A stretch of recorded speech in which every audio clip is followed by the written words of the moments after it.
Welcome back to our Council of Men Heads. We hope you all had an enjoyable Easter break, if that's something you celebrate. If you don't, that's totally fine. We just hope you enjoyed the downtime. So as with many of the conversations we've had over the past few months, today's explores a mindset that seems harmless on the surface, but is something a lot of men quietly struggle with, and that's the pressure to be the nice guy. So the man who avoids conflict, seeks approval, and over time slowly loses himself in the process. I know that's something I've suffered from, or currently suffer from. It kind of depends who you ask. But our guest today, Harison Saunders, has lived that journey firsthand, and I hope you won't mind me saying this because he is a pretty big guy and is well versed in martial arts, as we'll find out. But he's experienced that transition from people-pleasing and low self-esteem or worth to building discipline, boundaries, and authentic confidence. And so armed with this experience, through his own podcast called The Growth Voyage, he now helps men regain their true identity and break free from what he's dubbed the nice guy syndrome. So in this episode, Harrison and my two trusty steeds, Kieran and Rob, will unpack the nice guy syndrome. We'll dive deep into identity, masculinity, emotional suppression, and see what it really means and what it takes for men to reconnect with themselves and live honestly. So if you've ever felt like you're performing instead of living, this one's for you.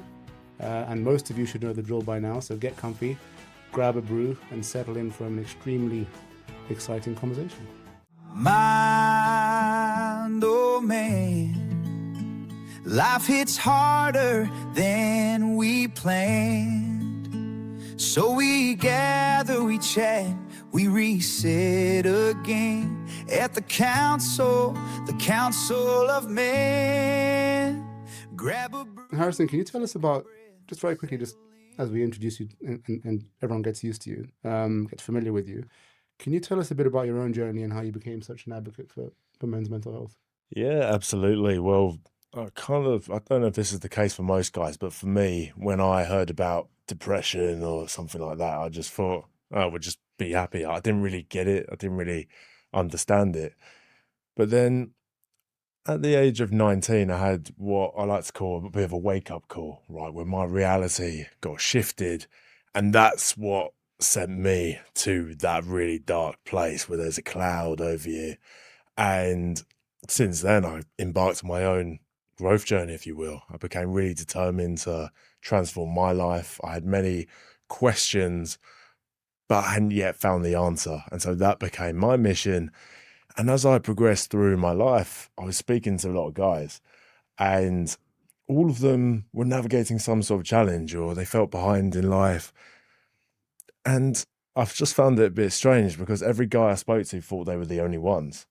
So it's like, well, not everyone can be falling behind if everyone's falling behind. Do you know what I mean? Like, there's got to be something there. So yeah, that spurred my curiosity and led me to hosting my own podcast, which explores the man's journey from approval seeking to self-led.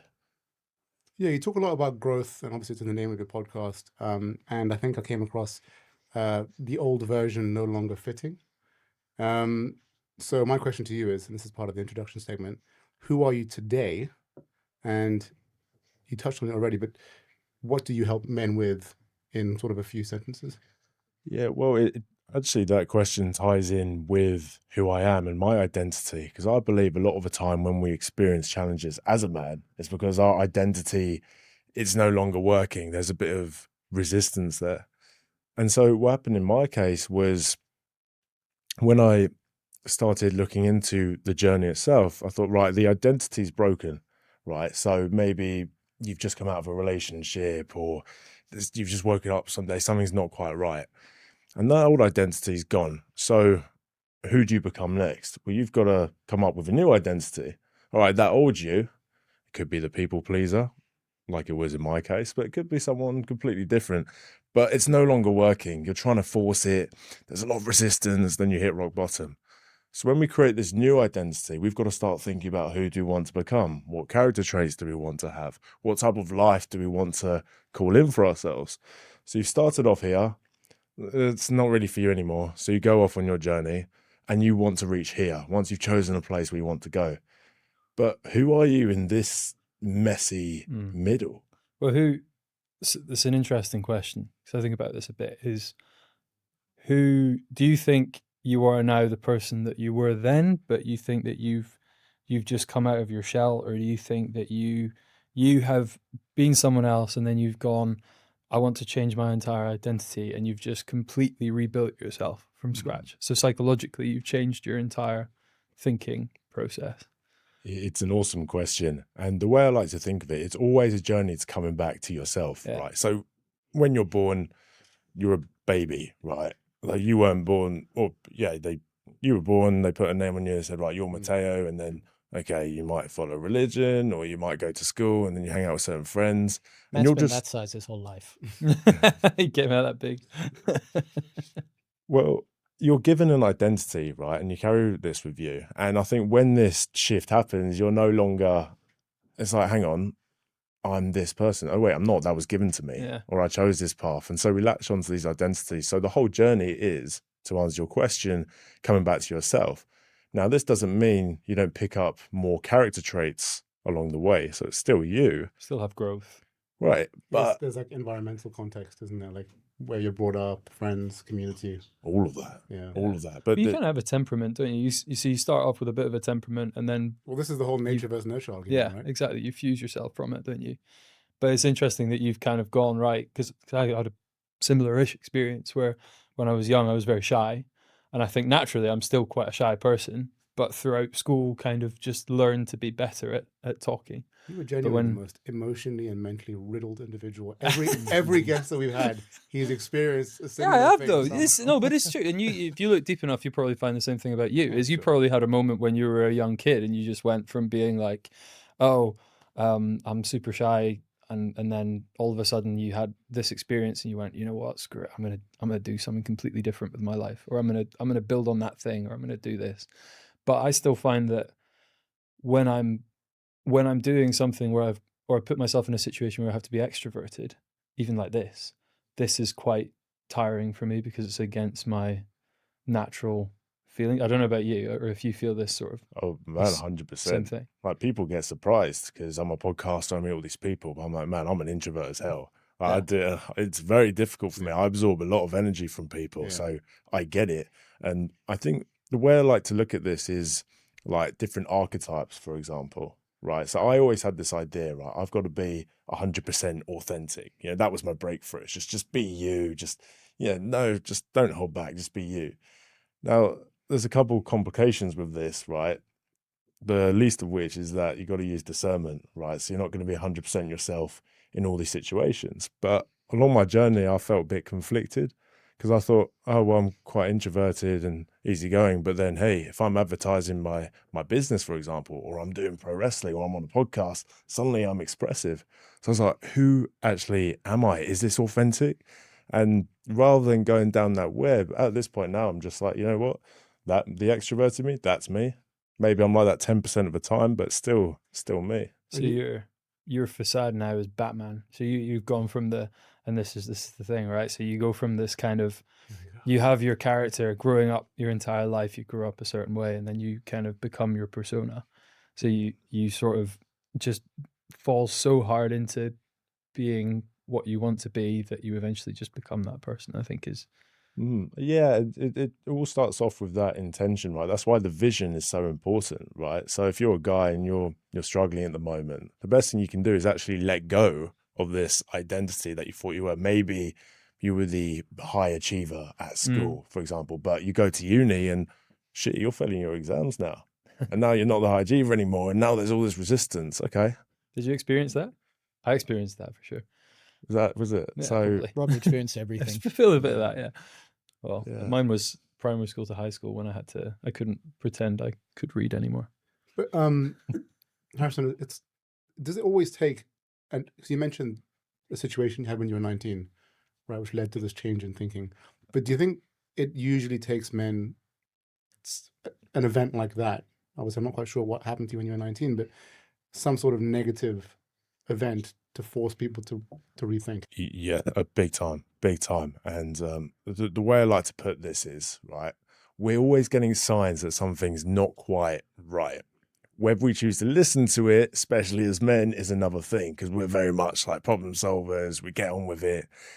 And this is the way I like to look at it, is first of all, when there's something off, the universe will whisper to you. Okay, so yeah, okay, you might not even describe that. What do you mean? What do you mean? So, for example, let's take the high achiever example. Yeah. So 1 minute she just whispers and say, "Oh, you're getting a bit stressed now. Maybe you're getting a bit irritated." And that's an internal whisper. You think? Yeah. It could be so small you won't even notice it. You're just getting a bit frustrated, but hey, we're human, right? Then she will start speaking to you. Okay, I actually am. Okay, I know I'm getting an idea. I'm a bit irritated now. I'm getting a bit restless, but whatever. I probably didn't sleep last night, so whatever. We just carry on. Then she'll shout at you, and at this point, right, you're starting to get pretty big signs. You're procrastinating a lot. You're overwhelmed. Maybe you're chasing dopamine all the time. Maybe watching more porn or masturbating, whatever it may be. Now you're indulging in all this stuff. But then it goes from shouting to screaming, and that's where I like to see this wake-up call happening. So And that's the breakdown, right? that's the breakdown, and that's where your identity, who you thought you were, it starts to break down. So if we take my journey, for example, I grew up with quite low self-esteem, and I was also very shy. And at school, I was kind of bullied a lot, and so I was just very careful everywhere I went. But then at the age of 15, something happened, which was I started to gain what I thought was confidence, because I started getting all these attention from girls. It was like, oh, some female validation. Now I finally had an advantage over my peers, because now I'm not the loser anymore. Suddenly I'm getting all this attention that I never had. So what do you think I did? I made it my identity subconsciously. So I thought, oh yeah, I'm the guy who just gets, I get girls. Great. And when men go through this kind of breakdown or crisis, do you find the best solution is to start a podcast, or are there some other tools that men can use to kind of address it? There will be other tools, yeah. And also, God help whoever bullied you, man. Because if they come at you now, like, We're looking at Matt in a few years' time, I think. Yeah. Not that you look older than him. Just Welcome he to started the Anything later. But Therapy podcast. I mean, I did say that I had my breakthrough or breakdown beginning of this year, and it correlated with the start of this podcast. So maybe there is some. I think that's wonderful. Yeah. This is what I mean, right? This is the key thing, right? You find a new identity, right? And it might be the podcast. So that's a role we perform. And then that's a whole other conversation about how, we can get we can put so much emphasis on one identity, just like I did. And then you're kind of setting yourself up for, okay, there might be another breakdown, or some people call it like a midlife crisis for people a bit older. I think it's a midlife breakthrough. It's a midlife awakening, because you're like, okay, cool. I'm done with this now. But do you think identity should be a fluid thing, something that's dynamic, that you just acknowledge changes and grows over time anyway? And if you stick with one for too long, it's probably going to run into some kind of issue or breaking? I think it's a natural course of life. Like I think it's more so if you become, I don't know, you're an author for the whole of your life, or you're a DJ or whatever, or you're a banker, whatever, that's cool. I think the main thing is the character trait of, are you adaptable? Can you adapt to the changes that are happening in your life? And actually, do you have resilience as well? So this is the big thing, I think, is when we have this first breakthrough, that's usually the toughest. Right, it's usually the toughest, because you're like, whoa, what is this cloud? You haven't got the tools. You probably don't, at least in my case, I didn't really know what to do with that. It wasn't like what I do now, which is, okay, seek professional support, speak to people. I didn't know anything. And for a lot of guys, it's going to be the same. So I think you've got to have different tools in your toolkit, which you learn through the tough times. So the earlier you have your depression bad period, the better, because that sets you up for life. Because now, okay, you had a shit moment when you're 25, 30, 35. Hey, now that you're 50, maybe you're going through a divorce or whatever, someone passes away, parent. Now it's like, okay, you know what, this is really tough. But I've got the tools, because I've been through here before. And so what was your experience? So where did you, if you don't mind me asking and getting into it, what was your your low point, and what happened specifically? Well, I had this identity, right? So it was very much female validation for me that I clung on to. And yet, even though I thought I was getting confident, underneath the surface, there was a lot of insecurity. And I was always like the nice guy, right? As we've kind of alluded to a bit already, always easygoing, chilled out. But yet I was just craving that female validation. So at the time I was seeing a girl on and off, and it was her house party. So I had this expectation in my mind that, okay, we'd have the house party and then we'd end up together after. What happened didn't meet my expectations, to put it that way. She ended up with somebody else, bringing someone else back for the night. Were you Facebook official at this time? Weren't Facebook official, no, not quite. Right. It was kind of on and off, and whenever I do reflect on that period, I was very lost. I was disconnected. I didn't really know what I wanted. I just knew I wanted that feeling of like, oh, someone's into me, and it was exciting. Had this other guy seen the size of you? Were you always this big? I got well. I We had to get a special twice. chair. This is all I'm saying. Well, it was it was actually became a big part of my journey, was actually hitting the gym. You know, you see a lot of these comments, you know, it's like, oh, time to go to the gym, bro. But it's kind of true, you know, because that's where you stop people pleasing, you start focusing. You find your thing, don't you? I want to talk about the nice guy syndrome a bit, but before that, just finish off that kind of story you're saying. So the night didn't end as you'd expected, and that forced something to happen to you, right? Exactly. I remember at the time my whole sense of who I was just broke. It's like, who actually am I? Suddenly all these old feelings that I'd bottled up for years, they just came straight to the surface. So yeah, super high anxiety. Again, it was like a cloud, and it's scary because it's like you haven't experienced that, and it's like, oh, this is an actual real thing. And so then I kind of had to really start to think about what I wanted from this life. But it was my biggest blessing. Yeah. Because that's when I was like, oh, no one's coming to save me. I've got to save myself. And I started taking responsibility for my life. You know what, man? It's her loss. You know what I mean? That house party, her life could have gone two different directions. Well, unless she married the guy, I don't know. Maybe she. She's happy, good for her. But let's, so when you spoke about nice guy syndrome, well, we mentioned nice guy syndrome, and you were a nice guy. You kind of, well, you still are a nice guy, but you know, what do you mean by nice guy syndrome? So a man with nice guy syndrome, he uses niceness, and you know, when you say, oh, he's a nice guy, it doesn't have any, like, it has any dark undertones or anything. But the nice guy uses niceness as a fear-based strategy to gain the approval of other people. It's a fear of rejection. So he's nice, but he's not kind, and there's a big difference. What do you mean? What do you mean? Where's the line there? So I think I know what you mean. But so with the nice guy, right? If I'm just constantly doing things for you, and I'm like people pleasing, and you're telling me, oh, let's go to the pub, and it's like, okay, yeah, let's go, but I don't really want to do it.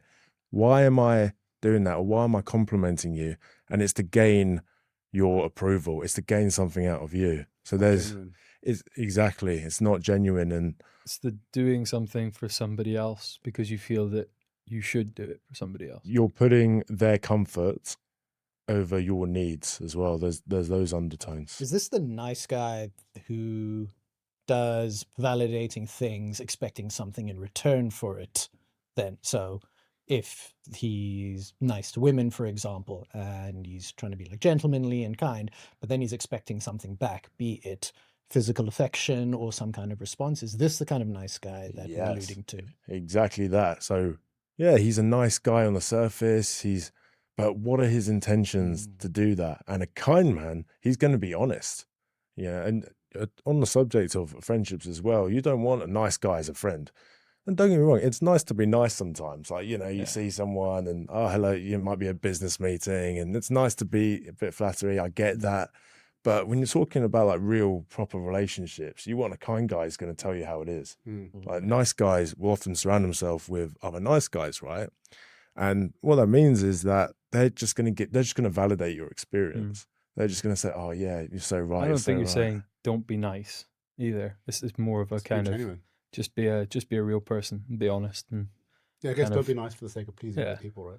Yeah, I'd say just be kind. And what does that look like? It's being honest with yourself. It's being honest with others. telling people how it is, and yeah, it can be a lifelong journey. So do you think it's actually like a form of avoidance or fear, like being that nice guy sometimes? Oh, it's fear. It's all fear, but it happens on a subconscious level, and a lot of the time people might like to defend it. It's like, oh, but I'm just being nice. It's like, it's nice to be nice, and yeah, like I get that. At the same time, there are these undertones to it, and you got to check in with yourself. Okay, am I being nice? And a lot of the time, when you're being nice, you're abandoning yourself because you're saying yes when you actually mean no. Yeah. So when that lady, that lovely lady that I'm sure is married to the man that she disappeared with, she kind of changed your perspective, and you said, right, I'm done with being the nice guy, and you decided to change your personality. So the awareness came quite a bit after, actually. So I knew that I wanted to change, but I didn't really have the answers yet. And it was only when I got out of that environment where I could start to actually think about who I wanted to become. And I actually got into the same cycles over and over, but with different women. So I didn't learn my lessons straight away. And this is the other thing. The universe is going to give you the same lessons over and over until you actually learn it. It's going to keep on kicking your ass. So I got into similar, I'd say like toxic relationship dynamics quite a few times. And at first I was, again, this is the biggest shift, right? I was like, oh, it's them. It was like, oh, they're the problem. Oh, how could they do this to me? Why are they giving me mixed signals? Why are they telling, like, and then I look back and I was like, hang on a sec. This has happened with this girl, this girl, this girl, this girl, this girl. What's the common denominator throughout all of those? Yeah. And it was me. And that's when I was like, okay, what am I doing? And now I look at that, I'm like, brother, I love you, but man, why are you even allowing this stuff? Like, eventually you get to a point where you're like, you're not going to allow inconsistency in your life. What kind of things were you allowing? Were you just allowing them to do what they wanted and say what they wanted? And yes, but here's the thing. The whole blame was on them. Yeah. Whereas it's like, hang on, I didn't set boundaries with this person. I didn't say this wasn't okay. Yeah. I just let them tread all over me because in my mind, I thought I've got to be the nice guy because I don't want to be shouty. I don't want to be aggressive. I'm not like all the alphas over there. I'm nice. But again, it's the biggest belief that nice guys have. Yeah. They have the belief that if I'm good, I will have my needs met. Yeah. If I'm a firm believer that you should always argue if you think that you've got the right of it, because otherwise you just end up being walked over. You end up kind of making compromises and not owning up to things, or you end up kind of in a situation where someone is doing something that's against you, or is not beneficial to you in any way, and you're too afraid to say anything because you don't want to upset them.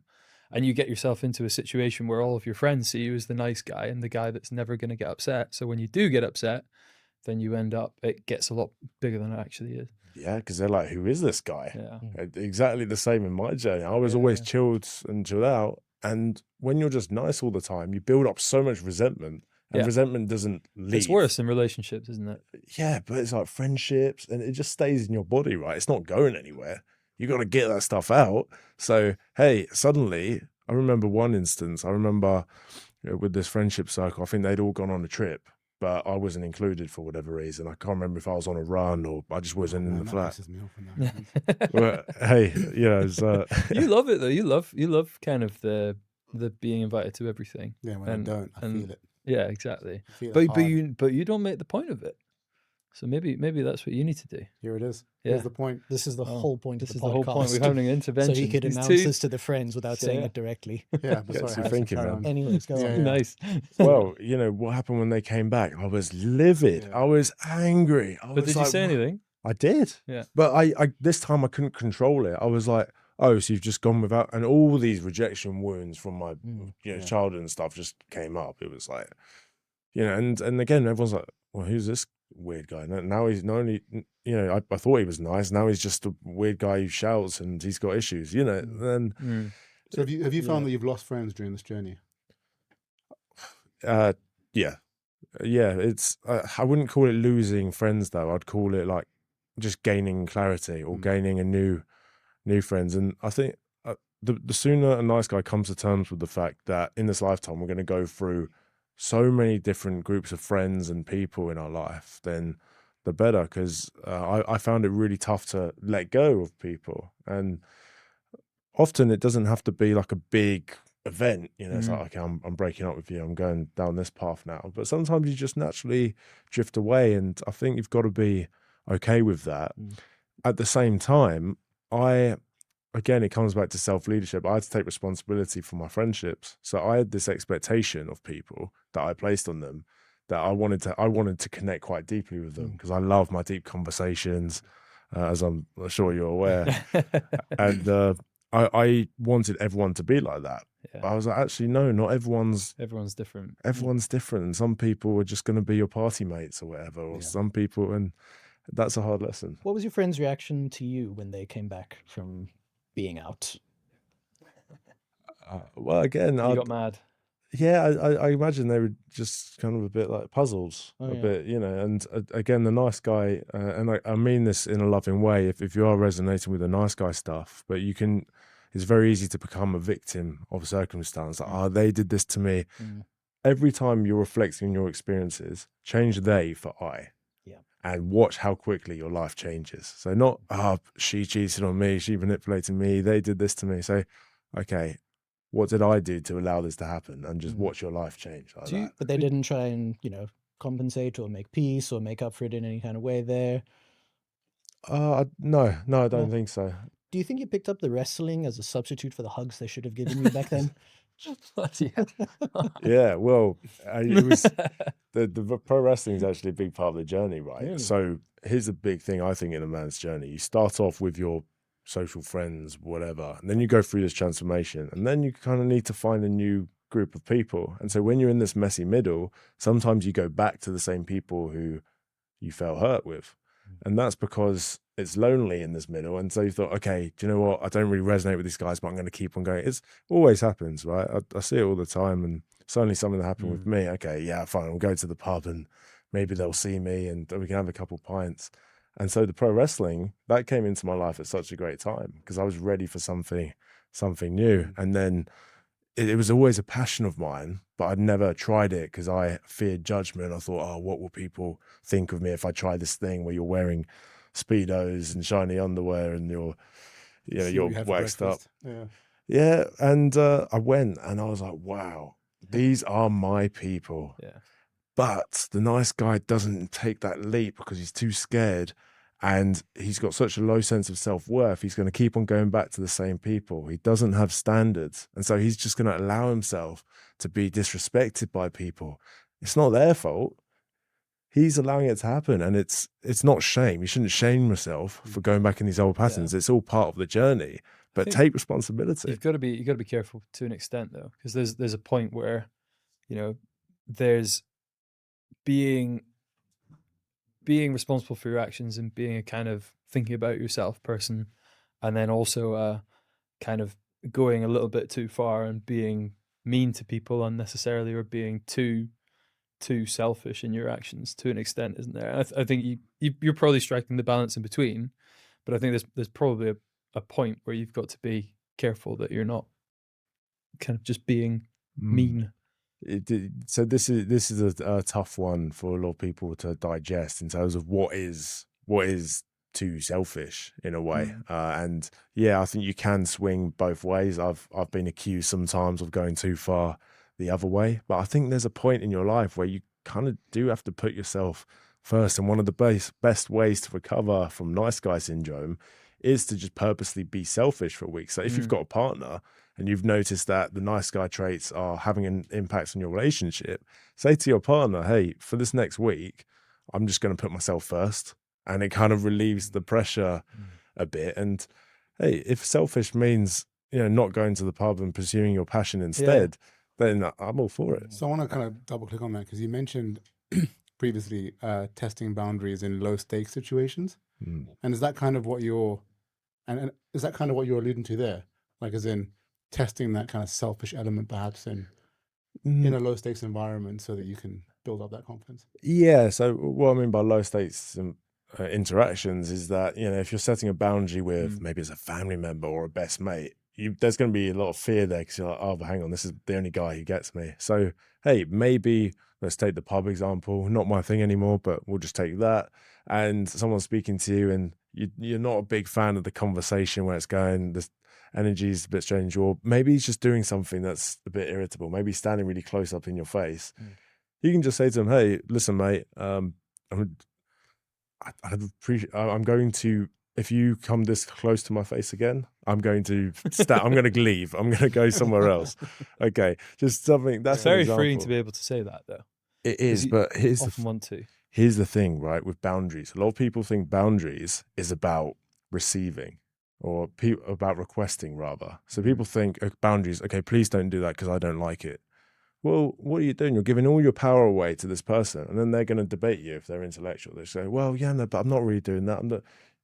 What it is actually, it's about saying, hey, if you're going to do your thing, that's fine. You do you, right? This thing that I don't like, but I'm going to do this instead. So for example, if you're I don't know, let's say you're going out for dinner with a mate or whatever, he's on his phone, right? Usually, mate, please don't go on your phone. Oh man, but it's I'm messaging my missus or whatever. It's just going to turn into debate. So it's like, okay, brother, if you stay on your phone, I'm just going to leave, or I'm just going to step outside for a bit, or I'm going to go and talk to that woman over there. And it's taking the power back in your own hands. And I think that's what can really help you. And not letting other people do mean things to you. Well, they can do, they can rude, selfish things to you. They can do whatever they want, right? Yeah. We can't control other people. So if people want to, in my mind, just be a bit annoying or be a dick, well, fine, do your thing. I'm just not going to be part of this. Yeah. And that's how we can break the cycles, because it relieves the pressure, because you're not trying to change them. We take all of that on. No, you do you. I'm just going to do my own thing. Yeah. Going back to one of the things you said earlier, is the kind guy one who will step on toes when it needs to happen. So if you see a mate who's engaged in some really destructive behaviors, you actually step up to them and say, listen, you need a reality check. You need to check in with yourself, because the stuff you're doing is going to end up in a bad way for you, and you don't see it yourself because you're so deep in it. And who gives them that kind of smack of reality to say, listen, you need to smell the coffee right now, because... Well, what do they do, Kieran? No, but I think that's not kind guy, nice guy. That's just being a good friend. I mean, Dan mentioned it on the last episode, right? A good friend is someone that will have those tough conversations with you, right? It's not going to be skirting over the high level stuff, right? A good friend is just someone who you can be vulnerable with, you can be open to, you can have those conversations. You can say, right, mate, you're on your phone, I'm leaving, and they won't get offended, or they'll change their behavior. For me, that's a good friend. It's not kind guy, nice guy. That's just a good friend. Mm-hmm. Also, I think if you're kind, again, you're going to disappoint people. That's the reality.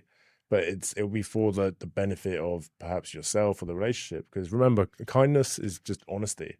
So perhaps the kind thing to do is to say to someone, hey, I'm not feeling this in this moment, or it takes a couple steps to get there. But that's, at least in my view, is what I want to embody. Yeah. I mean, you kind of got kind and good. Kind and nice. I would always go kind and good, because I look at it, or nice and good. Sorry, nice and good. Sorry? Is that what Aragon would do? Well, I was going to get to that, actually. But, you get the difference, right? It's like being a nice guy is being nice someone's face, complimenting their outfit, going with them to do something, being nice and doing everything that they want you to do. Being a good person is when someone says, right, I need someone to come and help me move house, or I've got a serious problem. You go out of your way to kind of be there and be with them and be present and honest. And there's a very distinct difference between the two things, isn't there? It's like the kind of being surface level nice, and being deep down, being decent, and being a good person with conviction. Yeah, I'd say so. I think you hit the nail on the head there. I think it just comes down to your character, and again, I think as you go through your own journey, I think you get a feel, you can sense this from other people a bit more. Whereas I think earlier on in your journey, you'll just hang out with whoever, and you won't be able to listen to the signs a bit more. Yeah. So you mentioned that the nice guy syndrome, or being a nice guy, might resonate with a few people watching. In your experience, sort of what's two questions? What's some certain traits that people can look out for, right? That will help them realize that perhaps they are going down that route of, the nice guy syndrome. And then secondly, what's a sort of one practical step? And it could be, testing in those low stake situations, but what's one practical step that person could adopt to reclaim their identity or reclaim their sort of true self? Yeah. So in terms of the first one, signs that you're a nice guy, I think we've listed a couple already, but I think just notice when you're carrying a bit of resentment or you want to say something to someone, but it's just not quite coming out. That's a pretty good telltale sign. Obvious one, saying yes when you say no. For me, I just say if it's not a fuck yes, then it's a no. And that's what's helped me guide my decision making. If I'm like, yeah, and then I go to it, I think that's a sign of kind of the niceness coming through. Those would be the main ones, and other stuff as well. Like if you're letting someone sort of walk all over you and you kind of feel a bit like an outsider, and again feeling this resentment, then I think it's a pretty pretty clear sign to me. And then in terms of moving out the nice guy stuff, I like to come back to the identity piece as well, right? So you've decided I'm no longer a nice guy. If you've got that awareness already, you've already made a pretty big shift, because I didn't know I was a nice guy. I thought I was a nice guy. I didn't realize I'm a nice guy. So that's the key shift. Like, start off with that awareness, then decide you're going to take responsibility for your life. So that means I don't care what's happened to you.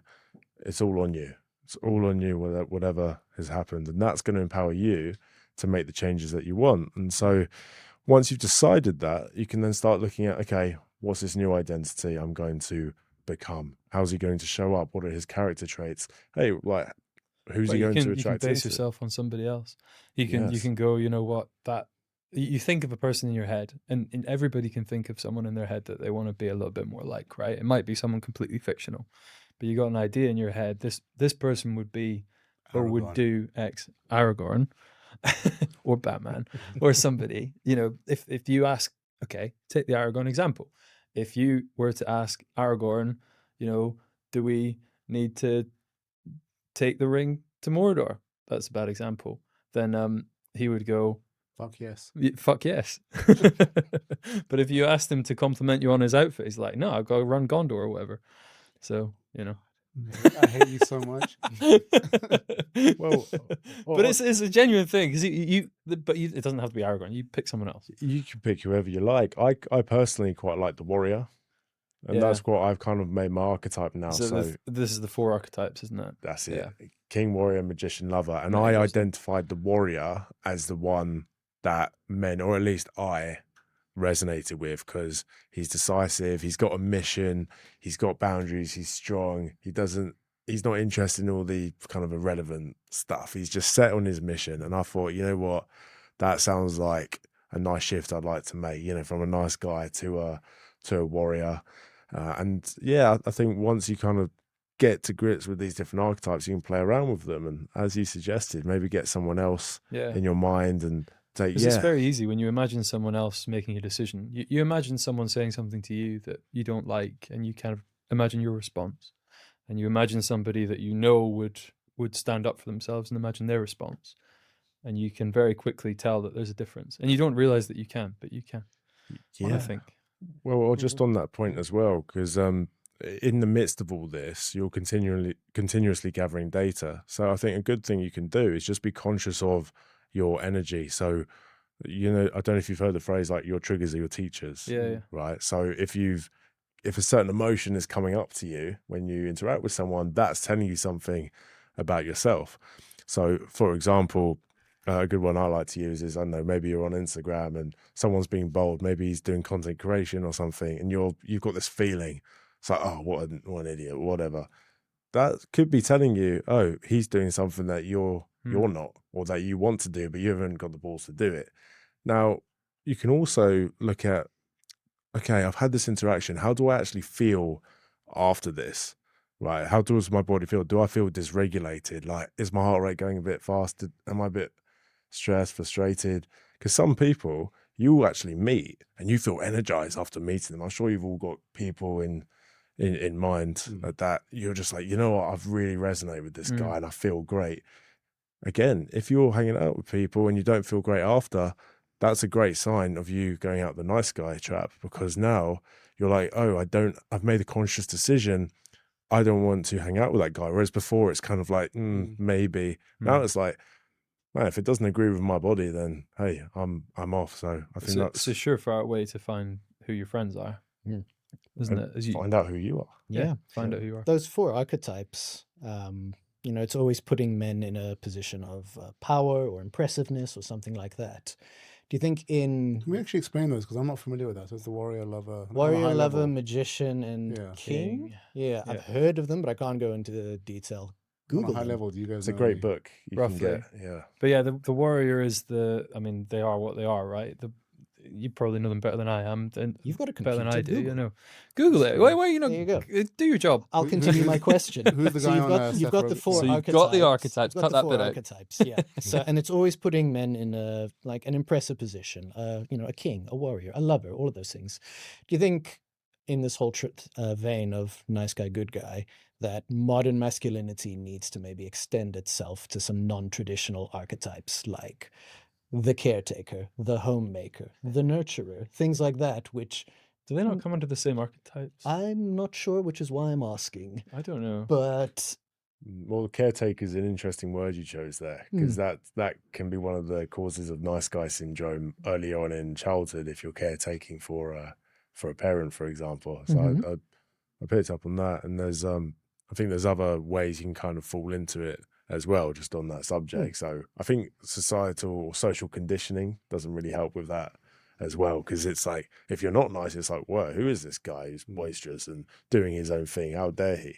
So I think if you're not liked by people, that's a sign you're breaking free from the trap. Because you don't have to be toxically masculine to do that either. No. I think that's probably the important thing to say, is you don't have to be overly boisterous or overly difficult. I think all you're saying, and correct me if I'm wrong, is just, and you don't even need to be a man to do it. You just taking control of your life to an extent. Yeah, you don't need to, again, you don't need to change who you are, right? These ideas of, I need to be alpha, I need to be boisterous. It's like, that was what kept me in the nice guy chat, right? And I've kind of transformed the way I am now, and this is why I call it the grounded warrior, because he's not about ego, he's not about, look at me, he's just he's grounded, but he's strong, and there's a real strength in that. So on that, I have consulted the interweb gods, ChatGPT, best friend. So it was coined by Robert Moore and Douglas Gillette. I wonder if he was involved with the shavers, but I don't know. They represent distinct positive energies, so leadership, action, wisdom, and emotion, that men should balance to reach full maturity, yada, yada, yada. So the 4 types are the king, so order, sovereignty. This represents the central calm authority that provides order, blessing, and purpose. The center of the other 3, it acts as a wise, nurturing leader. The warrior, so action, aggression, provides discipline, energy, and focused action for a cause. A mature warrior is not a mindless brute, but a defender and achiever acting with precision. The magician, this probably resonates with you, Robert. Wisdom, transformation, represents knowledge. Did you just call me wise? No, I take it back. Represents knowledge, intellect, and technical skill. Helps men think critically, solve problems, and reflect their actions. And then the lover, emotion connection, connects men to their emotions, passions, and the sensuality of life. It fosters empathy, creativity, and connection to others. Oh, there you go. So you probably want to be a bit of all of it, and I think that's a hybrid. Describe it's a bit of everything. Yeah, so I like to start with the warrior, because it's all about, right, you find your mission, you just go after it, and then from there, I think it kind of expands into all these others. And I think that's a constant journey, because we never finish an end point. And this is an important point for anyone who's looking to transform their life. Often what stops people from starting is they have this end vision, right? Of like, right, I need to get there, but I'm so far away. You don't need to be the finished product first of all, that's just not possible. We're all on our own journey. But also, all you need to be is on an upward trajectory. That's all you need to do. So if you've got positive habits in place, you don't need to be over here in your perception or perceived mind. You just need to be doing the daily things, and yeah, you'll see the results from that. But yeah, for me, it's I started with the kind of grounded warrior, and then naturally I can't be like that all the time. I can't, maybe I'm going to be the lover sometimes, or but everyone has a predisposition, don't they? And I guess what you've done is you've gone, right, I'm this, I want to be more like this, and you recognize all of these different traits in yourself, and you decide these are the ones that are going to get me where I want, and you kind of emphasize them, don't you? And that's where kind of discernment comes in, like which version of, or which layers of myself will people get access to. And I think this ties in with the authenticity aspect as well, because if you're moving away from the nice guy, you're really striving for authenticity. And this can be challenging, because then you start thinking, oh, right, I'm going to start being vulnerable with other men, and I'm going to start being expressive and just being authentic. And again, this is all lovely.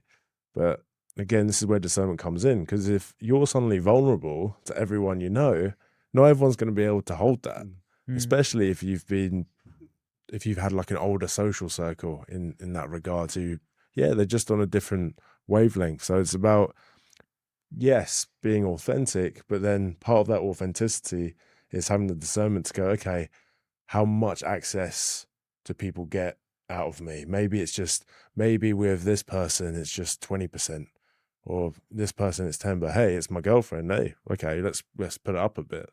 So it's So I need to start wrapping up, because there's a few things we have to do before we move on, Harrison.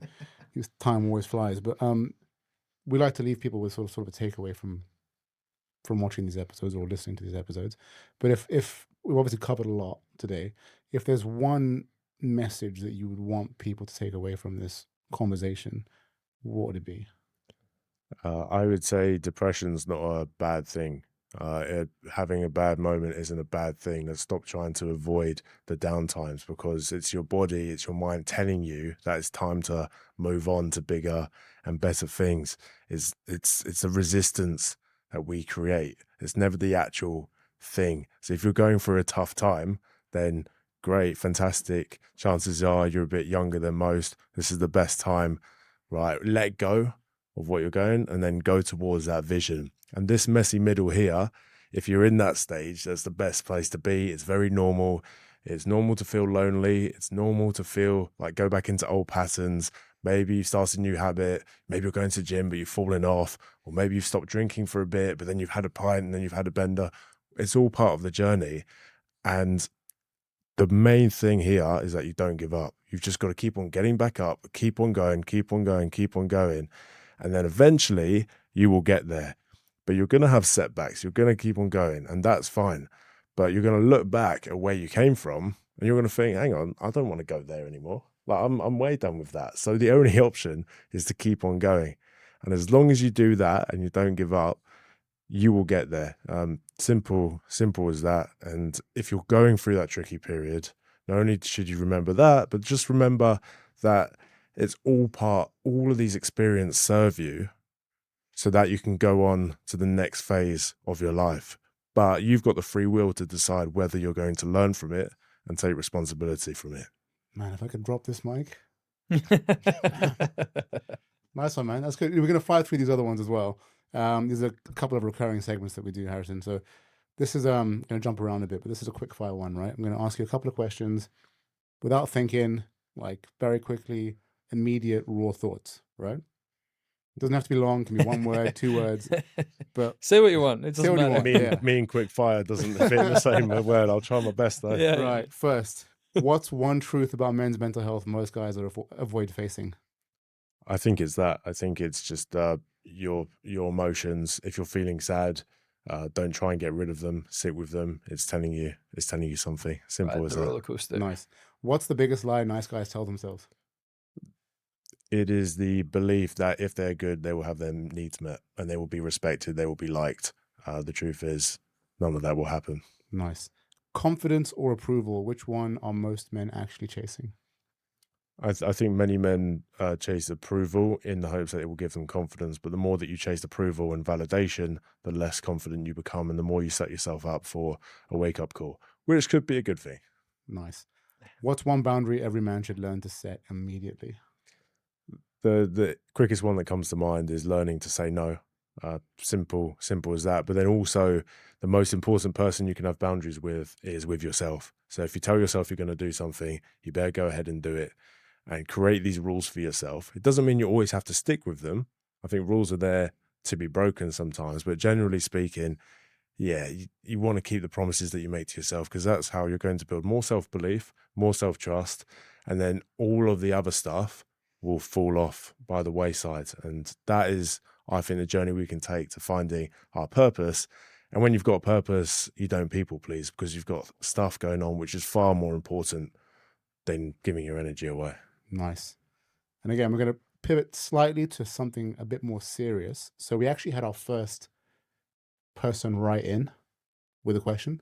Actual person. An actual person. A human which being. is not your wife. Not That's my wife. giving away some of the past episodes. Well, Let's yeah, no, take that back. let's They've all It's been always let's my redo wife. that piece. But no, we have this segment, Harrison, called William's Wisdom. William's a real person, despite people don't believe it. He does actually come to the podcast every now and then. He's like our resident sage. He's What a wise guy. beyond his years. I think in real life, he's about 75 years old. But he's actually our age, jokes aside. But he's a very wise man. And we have this segment when he's here, William's Wisdom, but he's obviously not here, so I'll put it to you, if that's okay.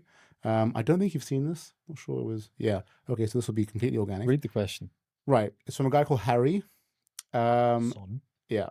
So this is his question.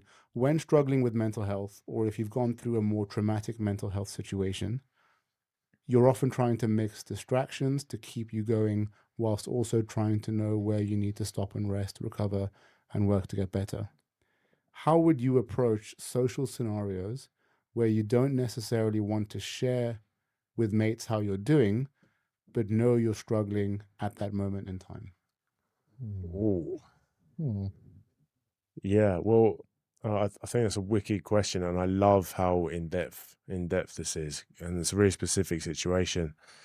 If there's hesitation, because I appreciate sometimes we won't be willing to be vulnerable with everyone, and it's tricky because I quite like to look for those places where I can be vulnerable. So, going to a men's circle, for example, I run one myself, and just a place where you can just be yourself without the mask. Sometimes without your friends can be a lot easier because people don't know you, and then you can start hearing about other men's problems as well. And you don't need to, again, identify with having a mental health problem. I host them all the time. You can be growth minded, but it's just having that outlet. Learn to be vulnerable with other men. I'd really encourage that in some form, because that's really important. Because when you are seen by other men for who you are and you're accepted, that does wonders for you. In this specific example, I'm quite upfront, so I might not have as much resistance in this area, but I'll just say, yeah, I'm not quite feeling it, and I think just also telling people perhaps what you want as well. Again, it sounds simple, but if you just say, yeah, look, man, I'll just be honest. Or sometimes, like we were saying, we use the discernment and we go, okay, actually, what would their reaction be? And so, yeah, there is a bit of discernment there as well, but I'd highly encourage you to be vulnerable in front of the right people. So it's a mix of like having that access, but then using discernment. And again, I hope that's helpful, but for me, it's just, you need it sometimes. be honest. I think you're right. I think you need it sometimes, don't you? Yeah. There's a bit of time where you can just really kind of get into it Yeah. and open up. I appreciate that, Harrison. And so a couple more things before we wrap up. So the first one is what we do is we usually ask you to think of a question for our next guest. We're following a scenario that a very famous other podcast does, but we've kind of taken our own interpretation. So we'll just have a think of a question that you'd like to ask the next guest. You have no idea who that is, but we had one from a previous guest, which we'll ask to you now, and that is, when was the last time? And that guest was Dan Trigley. When was the last time you did something truly for yourself? yeah, again, this is a wiki question, because even now I've got to catch myself, because I'm always putting not always other people before me, but like my business, for example, when really I just want to like sit there with a decaf coffee and just kind of chill. Do you know what I mean? So it's adding in that moment. It's a Saturday, and I've been recently trying to build that back into my routine. Just have 3 hours of thinking time, and where I can just be alone with my thoughts, and that's really important for me. Aside from that, it was competing actually in jiu-jitsu. I had this feeling in my body. It was like I was saying, triggers are your teachers. I was seeing all these people competing online, and I just had this feeling. I was like, man, I really want to do this. And it didn't make sense logistically. There were other stuff I could have done, and it was a long way, but I was like, you know what, I'm doing this for me. I have a point to prove to myself that I can not only compete, but win this thing, win all of the divisions as well. And that was a real moment for me. Yeah, we never got around to talk about that, but congratulations on that. I don't know if you want to say quickly that you did Thank very you. well. Yeah, it was a proud moment of mine. There were 4 divisions, some of which in my weight group, some absolute divisions. But set the intention to win 4 divisions and won 4, which is Hectic. Nice. yeah, pretty awesome. And I think just on that point as well, I think if you don't choose your discomfort, then life's going to choose it for you. So choose your thing that's going to really push you to your edge, and that's where you start meeting yourself. Choose it with your mind, not with how you feel on that specific day. You just do it, man. Yeah, just do what you want to do. Yeah. And last question, second last question. We have to do this. Address the big man not Harrison, the other big man. Question for everyone. Be honest. Is Timothée Chalamet changing what women find attractive in men, and are we all in trouble? Well, I think it's changed how ballerinas and opera singers think about men or him. If I could spit my apple juice on you, I would. Are you a fan of Timothée? Do you know who he is? Have you watched Ian? I've got to Come be on. honest. I have no idea who this geezer is. okay. That said, though, I did know you guys had this fascination with. It's with not this our man. fascination. Please. It's Mateo's Do you not fascination. associate us with the fascination? I made a joke in the first episode, and it's come back every time. But I mean, all I'll say, again, I'm not sure what type of answer you were looking for, but what I will say, I would just say generally on this point, because I know a lot of people listening might be in the dating scene and bursting onto the scene. And I would just say it doesn't matter what you think women like or what girls like or whatever. Just, again, the more authentically you can be, the better. You don't have to be anything else, and they'll sense that as well. They'll sense if you're. what an excellent answer to such a stupid question. Yeah. If in doubt, WWTCD. What would Timothée Chalamet do? What would Timothée? 100%. Yeah, let's think about what Timothée would do. And I'm manifesting But he's getting on this podcast. You know at some what? point. June 3 will be fire though. And you That guys will be will- fire. I can't wait for June 3. Yeah, June 3 will be fire though. Yeah. So I mean, that's one thing he has done well. Harrison, thank you so much. We've gone a bit over, Yeah, thanks. but Thanks, yeah, I man. really appreciate you coming in. Thank you, brother. Do I leave the guest question now, or do I? Oh shit! Yeah, of course. He's My not. bad, yeah. He's not doing his Question- job properly. Come on. Yeah. It's all that apple Come juice. on. Yeah, guest question for the next guest. Yeah. So my one was, where are you still consuming wisdom but not acting upon it? So in other words, what do you know you should be doing? You know it's beneficial for you. You know you should be doing it, but you're not doing it. Ooh, I'd Where hate are to have you that not question. practicing what you preach? Interesting. Oh, I could answer that all day, Well, we won't. but we haven't got that's time not for that. us. That's not for us. Cool. Thanks, Harrison. Yep. We'll get that answered on the next Yeah, question. thank and you. The next session. Yeah, thanks again. Thank you guys. Excellent. Enjoyed this one. Yeah. It was awesome. Mind, oh man, life hits harder than